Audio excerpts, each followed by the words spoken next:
Balikan mula sa Baguio City. Kasalukuyan imbestigahan ng otoridad ang lumalaghanap na Baguio Facebook group na ginawang sex booking site ang lungsod ng Baguio.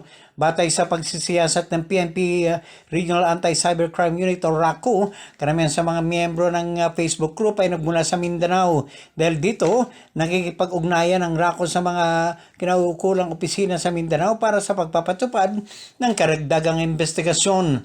Naunang natuklasan ng Facebook group noong nakarang linggo at ilan sa mga nakapost ay ang pag-aalok ng panandaling aliw kapalit ang pera. Kagad namang tinanggal ang mga larawan at pinalitan ng pangalan ng Facebook group. Nabatid na marami pang Facebook group ang katulad ng naturang gawain. Para sa MBC TV Network News, ito si Romy Gonzales. Sama-sama tayo, Pilipino. Balita mula sa Davao del Norte. Patay on the spot ang isang 23 anyos na babae na nakilalang si Janet Canaliha matapos masagasaan ng isang truck habang sakay ng kanyang motorsiklo at binabaybay ang National Highway sa Purok 8, Corvada, Barangay Magdum, Tagum City, Davao del Norte. Ayon sa report ng Tagum City Police Station, nasa parehong lane ang truck at motorsiklo nang biglan lang tumama sa gilid ng truck ang motorsiklo dahil ang kaya natumba ang motorsiklo at nasagasaan ang biktima. Dahil sa bigat ng truck, agad namatay ang biktima. Ayon kay Police Lieutenant Colonel Weldimar Tio ng Tagum PNP na hindi nakita ng driver ang nasabing biktima kaya nabiglan lang siya nang masagasaan niya ito. Sa ngayon, nasa kustudiya na ng Tagum PNP ang driver ng truck habang inihintay ang kasong isasampa laban sa kanya. Para sa MBC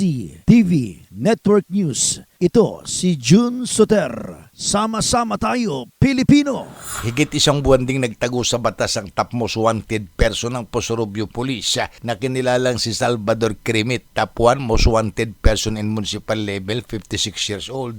May asawa, construction workers at residente ng barangay Nama, Posorobio. Sa ulat ni OIC Chief of Police Major Jordan Tomas, matapos nilang makumpirmang pinagtataguan ng suspek sa bundok ng barangay Maliko sa Nicolas, Pangasinan, inakyat ito ng kanyang mga tauhan, bit-bit ang warrant of arrest para sa suspect na inilabas ng presiding judge RTC First Judicial Region Branch 45 Ordaneta City na may kasong syndicated estafa 8 counts na may pitsang April 12, 2024 with no bail recommended at inaresto ang suspect na ngayon nasa custodial facility ng Posorobio Police Station.